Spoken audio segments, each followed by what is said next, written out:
Today we celebrate the memorial of St. Francis de Sales. If you were following along, I actually went ahead and used the readings for a bishop and doctor of the church instead of the normal weekday readings. If you were following along in your little devotional books yourselves, then you get 2 for 1, actually.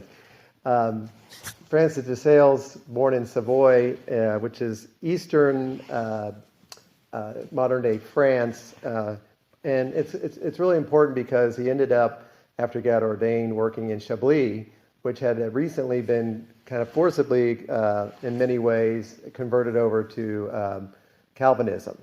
And that part of Europe at that time, he was born in the later 1500s.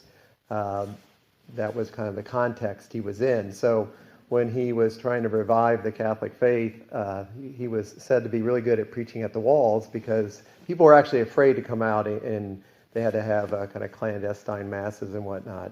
And people came around mostly because he started writing these little pamphlets and just leaving them out in public places for people to read and to begin to understand better the Catholic faith. That's part of why he's the patron of the Catholic press and considered a great writer. His writings were very accessible because he talked about kind of the everyday person's accessibility to the spiritual life.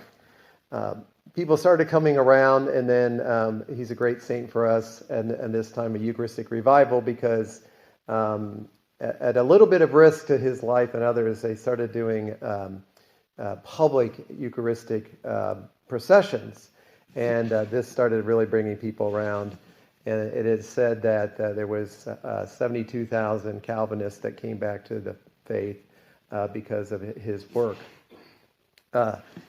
His work was, in a way, trying to really share the gospel. There was another kind of a ethos, especially the Calvinists kind of picked up from the Catholics, I would say, this kind of a harshness of the faith, and he was the one that said, you can attract somebody more with honey than vinegar. That it's easier to have people it's better to have people excited about obedience than being afraid of being disobedient.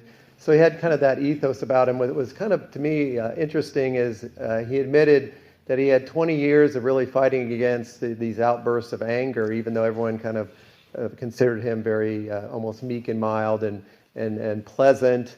Gentleman saint, I believe, was one of his names. But he was walking the walk of really trying to, in that everyday walk with Jesus, to grow closer to him. And so that's why this gospel today, this Jesus' prayer, that my joy might be in you and your joy might be complete. To share the gospel was to share the infusion of joy that the everyday life of a disciple has with Jesus. So his most famous work is called The Introduction to the Devout Life. And I think that's a really instructive way of thinking about our everyday journey with Christ, is to grow in our devotion to him, that all the details of our life, all the small ways that we still struggle to follow him, all the joys that we have in life, even if they don't seem to be very grandiose or large or are notable to other people, all that's important. And that as we pay attention to that, we continue to not only grow closer to Christ, but to be able to share his goodness and his joy in others, because that joy is in us. It's infused in all of our actions, our words, our thoughts. And so to grow in that devotion is a great way of thinking of how we can live our everyday faith life.